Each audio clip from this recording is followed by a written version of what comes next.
आप देख रहे हैं श्रेय टीवी। नमस्कार, मैं हूं आपके साथ शिवानी और आप देख रहे हैं श्रेय टीवी। प्रधानमंत्री मोदी और मुख्यमंत्री के नेतृत्व में मध्य प्रदेश और जबलपुर का हो रहा संतुलित विकास। राकेश सिंह। नमस्कार, आप देख रहे हैं श्रेय टीवी, देश हित की बात।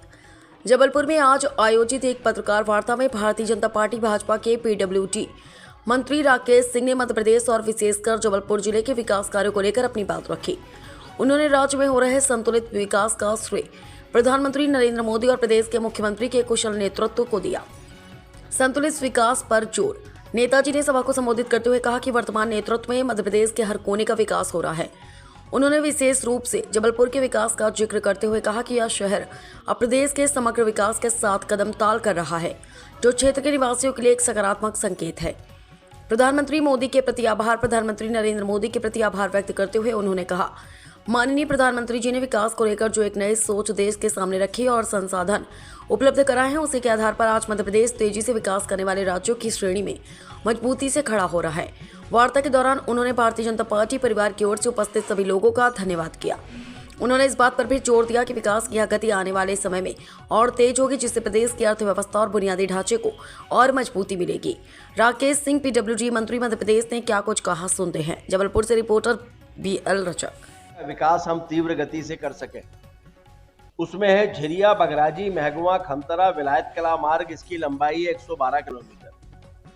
रिछाई, तिलसानी, बगराजी, प्रतापपुर, सिहोरा, भीमखेड़ा मार्ग 114 किलोमीटर। पनागर, जंगलदीप, मझौली, अभाना, बचैया, बहोरीबंद, सलीमनाबाद, इसकी लंबाई है 79 किलोमीटर।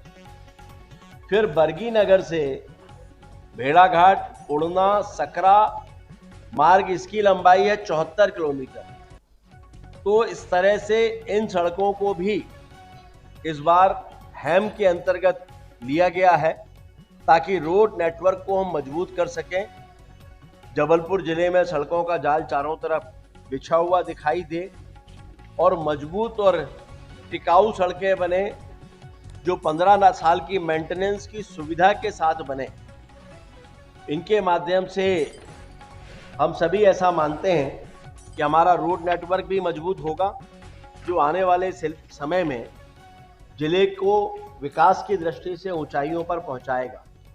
कुल मिलाकर हम कह सकते हैं कि मध्य प्रदेश का इस बार का जो बजट है, यह अत्यंत समृद्धशाली बजट है। समाज के हर वर्ग को लाभ पहुंचाने वाला है और किसी भी तरह के टैक्स में कोई भी बढ़ोतरी इस बजट में नहीं की गई। समाज के हर वर्ग को लाभ पहुंचे, भौगोलिक रूप से, राजनीतिक रूप से क्षेत्र में संतुलित विकास हो, इसकी चिंता इसमें की गई है। और ऐसे वो क्षेत्र जहां पर जिनकी कोई विशेषता है, उस विशेषता के आधार पर उनके विकास और आने वाले समय में इंफ्रास्ट्रक्चर निर्माण की कल्पना भी इसमें की गई। तो कुल मिलाकर ये बजट माननीय मुख्यमंत्री डॉक्टर मोहन यादव जी के नेतृत्व में एक ऐसा संतुलित बजट है, जिससे मध्य प्रदेश में विकास की गति भी तीव्र होगी और इंफ्रास्ट्रक्चर भी बेहतर तरीके से विकसित होगा। तो मुझे इतना ही आप सबसे कहना था। आपका अपनी तरफ से कोई प्रश्न हो तो आप कर सकते हैं, बाकी विस्तार से जानकारी। अब 100 दिन के स्थान पर यानी जी राम जी के अंतर्गत अब 125 दिन का रोजगार उपलब्ध कराया जाने वाला है। 26-27 में 8000 किलोमीटर सड़कों का पुनः डामलीकरण, 600 किलोमीटर सड़कों का उन्नयन और 89,000 किलोमीटर सड़कों के संरक्षण का लक्ष्य रखा गया है। स्वच्छ भारत मिशन के अंतर्गत 26-27 में 2 लाख व्यक्तिगत पारिवारिक शौचालय निर्माण और 505 सामुदायिक स्वच्छता परिसर के निर्माण का भी लक्ष्य है। पंचायतों को सतत विकास देने में सहायता के उद्देश्य से 3,736 करोड़ का प्रावधान किया है। इस बार ग्रीन बजट के नाम से भी प्रावधान किया गया है, जिसमें उज्जैन, सिवनी, छिंदवाड़ा और भोपाल के अतिरिक्त ओरछा, धारेश्वर यानी मंदसौर और बुरहानपुर में सांस्कृतिक केंद्रों की स्थापना की जाएगी।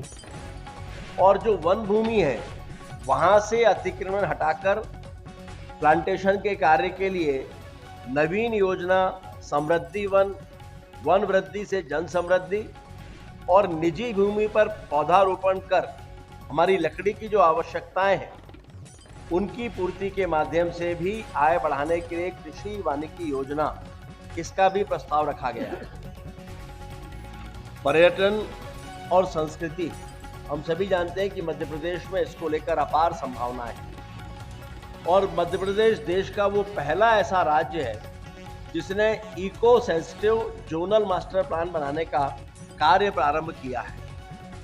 ओंकारेश्वर, भोजपुर, सलकनपुर, रायसेन कला, जानापाहा, भेड़ाघाट से लेकर 64 योगिनी और नरसिंह कलावे में रोपवे के कार्य प्रस्तावित है। राज्य सरकार ने सिंहस्थ कुंभ मेलों के लिए 26-27 के बजट में विशेष रूप से 3600 करोड़ का प्रावधान किया है। मध्य प्रदेश में लोक निर्माण से लोक कल्याण के लक्ष्य को साकार करते हुए बजट में प्रावधान स्पेस टेक नीति 2026 का प्रभावी क्रियान्वयन मध्य प्रदेश में किया जाने वाला है। टेलीकॉम क्षेत्र में भी आत्मनिर्भर बनाने के लिए ग्वालियर में टेलीकॉम मैन्युफैक्चरिंग जोन की स्थापना, इस दिशा में भी कार्रवाई आगे बढ़ रही है। स्वास्थ्य के सेवाओं में माननीय मोदी जी के नेतृत्व के बाद निरंतर सुधार हुए हैं और उसी क्रम में मध्य प्रदेश भी उन सुधारों के साथ इसमें आगे बढ़ रहा है। जन भागीदारी के आधार पर धार, बैतूल, पन्ना में नई छात्रवृत्ति सुविधाओं के लिए महाविद्यालयों के अनुबंध नियुक्तियां पूरी हो गई हैं। इसके अलावा 9 अन्य महाविद्यालयों को क्रमशः श्योपुर, मुरैना, खरगोन, अशोकनगर, गुना, बालाघाट, टीकमगढ़, सीधी और शाजापुर में भी इसको प्रारंभ करने की प्रक्रिया चल रही है। नगरीय विकास में भी पीएम ई बस सेवा के अंतर्गत 972 इलेक्ट्रिक बसों के परिचालन की स्वीकृति प्रदान की गई।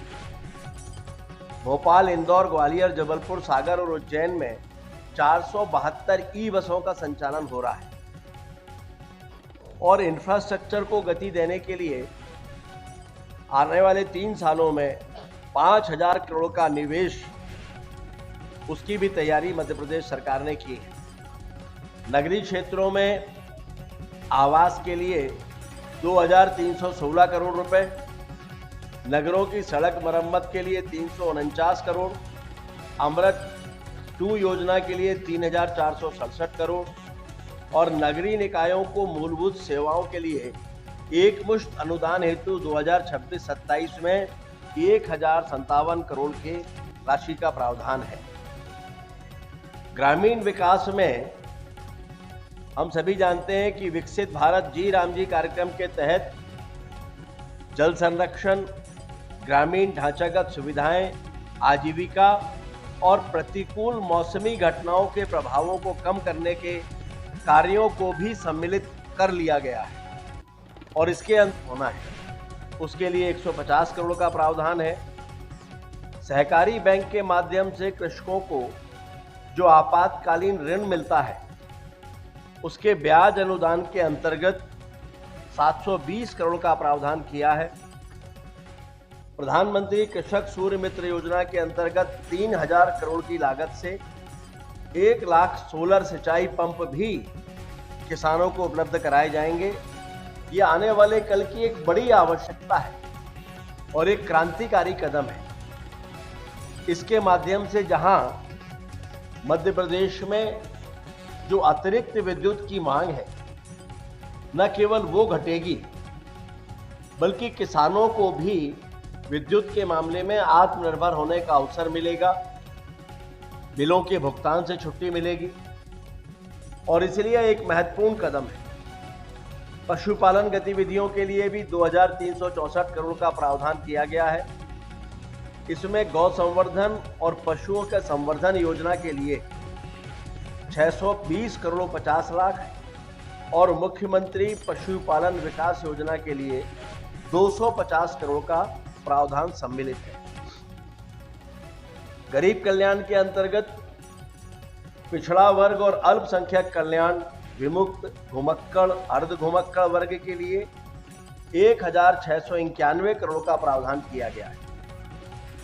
राष्ट्रीय परिवार सहायता योजना, दिव्यांगों को आर्थिक सहायता, मुख्यमंत्री कन्या विवाह और निकाह योजना, माता पिता भरण पोषण योजना, अटल वयो अभ्युदय योजना, इन सब में आवश्यक धनराशि की व्यवस्था भी सुनिश्चित की गई है और इन सभी सामाजिक योजनाओं के लिए लगभग 2857 करोड़ का प्रावधान किया है। नारी सशक्तिकरण की दिशा में लाडली लक्ष्मी योजना 52,29,000 बालिकाओं को लाभान्वित किया गया है। इसके साथ ही योजना में 14,12,000 बालिकाओं को छात्रवृत्ति भी प्रदान की गई है। इस योजना के लिए 1,801 करोड़ का प्रावधान है। अभी जो योजना प्रस्तावित हुई है, यशोदा दुग्ध प्रदाय योजना के अंतर्गत कक्षा 8 से लेकर प्रत्येक विद्यार्थी को, कक्षा 8 तक के प्रत्येक विद्यार्थी को अतिरिक्त पोषण प्रदान करने के लिए टेट्रा पैक में दूध प्रदान किया जाएगा और 2026-27 में इस योजना के अंतर्गत 80 लाख विद्यार्थियों को दूध के पैकेट वितरित किए जाने का लक्ष्य है और आगामी 5 सालों में इस योजना का आकार 6,600 करोड़ रुपए होने वाला है, जिसमें से इस बजट में 700 करोड़ का प्रावधान किया गया है। मध्य प्रदेश की अत्यंत लोकप्रिय और नारी कल्याण में महत्वपूर्ण कदम उठाने वाली मुख्यमंत्री लाडली बहना योजना 2023 के अंतर्गत 23,883 करोड़ का प्रावधान किया गया है। इंफ्रास्ट्रक्चर विस्तार और संधारण के लिए भी, जिनमें सिंचाई परियोजनाओं के निर्माण और संधारण के लिए 26-27 में 14,742 करोड़ का प्रावधान है और road network master plan Madhya Pradesh में तैयार किया जा रहा है। इसके अलावा 12,690 करोड़ रुपए सड़कों की मरम्मत के लिए, ग्रामीण और शहरी सड़कों के नेटवर्क विस्तार और कनेक्टिविटी सुधार के लिए आवंटित किए गए। 21,630 करोड़ की मुख्यमंत्री मजरा टोला सड़क योजना को भी मंजूरी दी गई है, जिसमें ग्रामीण क्षेत्रों में सड़क नेटवर्क को मजबूत किया जाएगा। प्रदेश में निवेश और औद्योगिकीकरण के क्षेत्र में कि उनके नेतृत्व में मध्य प्रदेश में संतुलित विकास जबलपुर के विकास के साथ कदम ताल कर रहा है। माननीय प्रधानमंत्री नरेंद्र मोदी जी के प्रति भी हम सभी आभार प्रकट करना चाहते हैं, क्योंकि विकास को लेकर जो एक सोच उन्होंने पूरे देश के सामने प्रस्तुत की और जो संसाधन उन्होंने उपलब्ध कराए, उसके साथ उसके आधार पर मध्य प्रदेश तेजी से विकास करने वाले राज्य के रूप में स्थापित हो रहा है। आप सभी को बहुत बहुत धन्यवाद। कृपया भोजन ग्रहण करके ही यहाँ से जाएं, ऐसी हम सबकी आपसे अपेक्षा है। हम सबकी ओर से, पूरे भारतीय जनता पार्टी परिवार की ओर से आप सभी को बहुत बहुत धन्यवाद। अब तो सवाल खत्म ही हो गए पहले।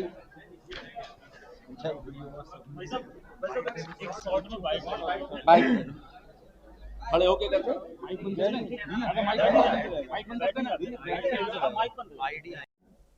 अच्छी बात है कि आपने जिस तरीके से बताया हुआ कि सारे विभागों को भी आवंटन दिया जा रहा है, लेकिन एक गंभीर जो इस चीज में दिख रही है तो मध्य प्रदेश सरकार पर कर्ज भी लगातार बढ़ता जा रहा है। लगभग आपके जो 4.25 करोड़ रुपए का मध्य प्रदेश का बजट है, उसके मुकाबले करीब 4,65,000 के आसपास ही काफी जाता है। कर्ज लेकर घी पीना बुरी बात है, कर्ज लेकर विकास करना अच्छी बात है और इसीलिए विकास के कार्यों को और तीव्र करने के लिए अगर अतिरिक्त कर्ज की फिर आवश्यकता पड़े तो वो बुरी बात नहीं है, वो करना चाहिए। कोई और? जब आपने भोपाल, इंदौर, ग्वालियर, जबलपुर, सागर और उज्जैन में 472 ई बसों का संचालन हो रहा है, लेकिन जबलपुर उसमें सम्मिलित है, आने वाली है, उसमें भी 100 बसें आने वाली हैं।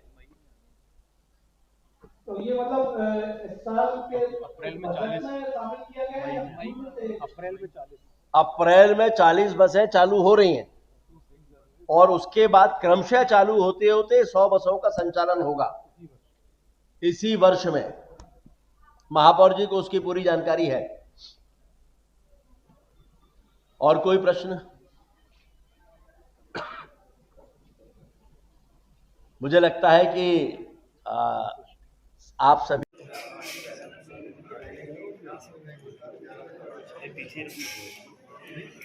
बाकी मीडिया वालों को छोड़ के बाकी के जो लोग हैं बाद में अपने बजट अरे भाई